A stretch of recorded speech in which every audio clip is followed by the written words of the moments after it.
السلام عليكم ورحمة الله وبركاته. أهلا وسهلا إخوان المهندسين والمهندسات. النهاردة لقانا في الفيديو رقم 155 في قناة عالم الهندسة المدنية Civil Engineering World، وهو يعتبر فيديو مكمل لحديثنا عن الجزئية الخاصة بمعالجة سطح الخرسانة أو Concrete Surface Repair. يمكن دي بس مراجعة سريعة على اللي كنا اتكلمنا عليه قبل كده، إنه كان ده جزء من أرضية في أحد المحطات الصناعية، وكان فيه يعني ده كان زي رصف خرساني كده، أرضية خرسانية يعني، وعشان نعمل لها معالجة أو ريبير كنا استخدمنا مواد أسمنتية سيمنتيشس بيست، وزي ما قلنا إنه يعني كان فيه لايننج أو تبطين كده أو دهانات أو كوتينج موجود من بره أو على السطح الخرسانة من بره، وقلنا إنه كان بيتطلب إنه يعني لازم يكون في قوة التصاق لمواد الريبير اللي موجودة، فكنا استخدمنا مادة ايبوكسية، وكان على سبيل المثال من شركة سيكا، هي مادة سيكا ديور بي اف، كان في كومبوننت A و B. ده كان برضو شكل خزان دائري، كان بيتم التبطين من جوه بطوب كربوني زي ما انت شايف بالشكل ده، والشركة اللي كانت قامت بيه او اللي هتعمل شغل التبطين وكده قالت انه احنا هنعمل يا جماعة جريندنج وساند بلاستنج للسطح اللي موجود عشان لو في مواد ضعيفة تطلع، وكان فقالوا انه لا، انتوا لو في شروخ اقل من 2 ملي مفيش مشكلة، اللي اكبر من 2 ملي لازم تعمل بيها نون شرينكج ايبوكسي ريبير. واحنا كنا زي ما انت شايف هنا ده كان عمود او يعني جزء من الحائط الخزان اللي احنا قلنا عليه، وزي ما انت شايف ده كانت عمل لها يعني عملنا ريبير بماده اسمنتيه، وهنا كان الماده الايبوكسيه رغم ان انت عملتها ساند بلاستنج او الماتيريال نفسها ما طلعتش، فزي ما انت شايف ده كان ريبير ان احنا كنا بنعمل بماده ايبوكسيه. ده كان برضو كان في زي صمب كده او خزان صغير تحت بيجمع الميه، وكان في تبطين برضو من الداخلي من جوه ب طوب مقاوم للأحماض أو أسيد تايلز. فبرضك كنا علشان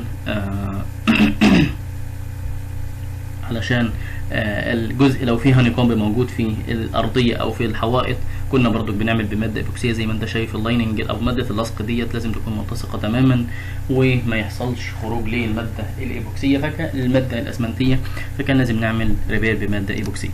النهارده هنتكلم عن تطبيق جديد او احد الاماكن برضو اللي انت ممكن تلاقي فيها تطبيق لماده ايبوكسيه. ده زي ما انت شايف كان في جزء منه عباره عن جزء من طريق، تمام، وكان في زي كونكريت بيفنج كده، يعني كان عند اشارات المرور. كنا اتكلمنا برضو طبعا في فيديو سابق عن ان يعني بدا الاتجاه يكون فيه عند اشارات المرور ما يكونش فيه رصف اسفلت، يكون فيه رصف خرساني او كونكريت بيفنج وكونكريت بيفمنت. وقلنا انه بيكون فيه يعني طبعا بيكون في باكيتين، حوالي باكيتين رصف خرساني، وباكيه اللي ما فيش فيها وقوف زي مثلا الاتجاه اليمين او اتجاه اليسار بيعملها رصف اسفلتي عادي، فالفاصل ما بين الرصف الخرساني والرصف الاسفلتي فبيبقى فيه فاصل كده ممكن يحتاج معالجه. تمام، خلينا نشوف الشكل الاول. زي ما انت شايف هنا ده هنا رصف اسفلتي، تمام، وفي هنا جزء رصف خرساني. يعني نهاية الرصف الخرساني زي ما انت شايف هو يعني ده كان شكل الفاصل او الاكسبانشن جوينت ما بين فواصل التمدد، وعمل ريبير بمادة اسمنتية. وزي ما انت شايف طبعا مع الوقت المادة الاسمنتية دي نفسها ممكن تطلع طبعا مع الحركة الكثيفة للمرور وحركة السيارات وكده. هنا الاستشاري اللي موجود فطلب انه لا، انت تعمل ريبير بمادة ايبوكسية بحيث ان هي تتحمل الحركة موجودة فوقها. وكان احد الماتيريال اللي هي كانت مستخدمة من شركة طبعا غير الشركات اللي احنا اتكلمنا عليها قبل كده سواء سيكا او فوسروك او دي بي حتى، كان من ماستر بيلدرز سوليوشن، وكانت المادة اللي موجودة او الماستر بريس ATH 22 0. طبعا زي ما بقول لك انه الفكره لو في ماتيريال مثلا اعتمدناه هنا ده بس على سبيل المثال، والا انت ممكن في المشروع اللي انت فيه ممكن تعتمد ماتيريال مختلفه، او الاستشاري يقبل بماتيريال وما يقبلش بماتيريال تاني. زي ما انت شايف هنا هاي سترينث ايبوكسي بيدنج اند ريبير مورتر، مونه اسمنتيه عاليه المقاومه.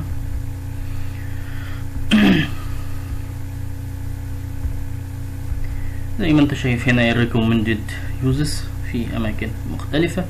هنا repairing surface defect in concrete in horizontal vertical، يعني على الافقي والراسي ما فيش فيها مشكلة.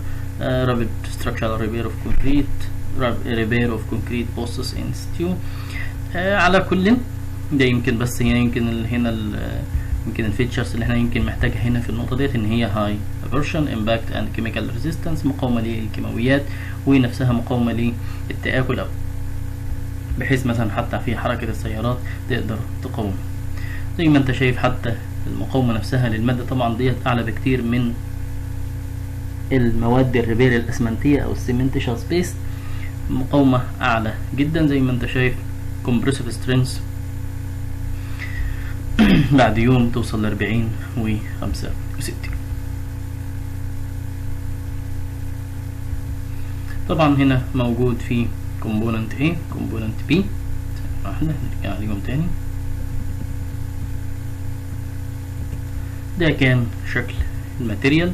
هنا component B master brace ATH 2200 part B، طبعا تقريبا وزنهم حوالي 4 كيلو. وديت برضو شكل الماتيريال، طبعا زي ما قلت لك ان هي من ماستر بيلدر سوليوشن. ديت بارت A، وزي ما انت شايف هنا الكومبوزيشن ايبوكسي ريزن بيس، مادة ذات اساس ايبوكسي. وزي ما انت شايف زي ما قلت لك قبل كده انه هنا الجزء ده زي ما انت شايف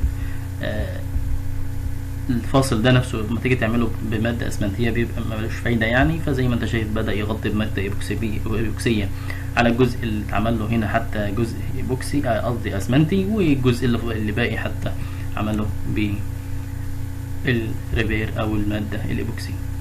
وزي ما انت شايف طبعا هيقدر توصل لسطح يعني تقدر تقول عدل كلمة.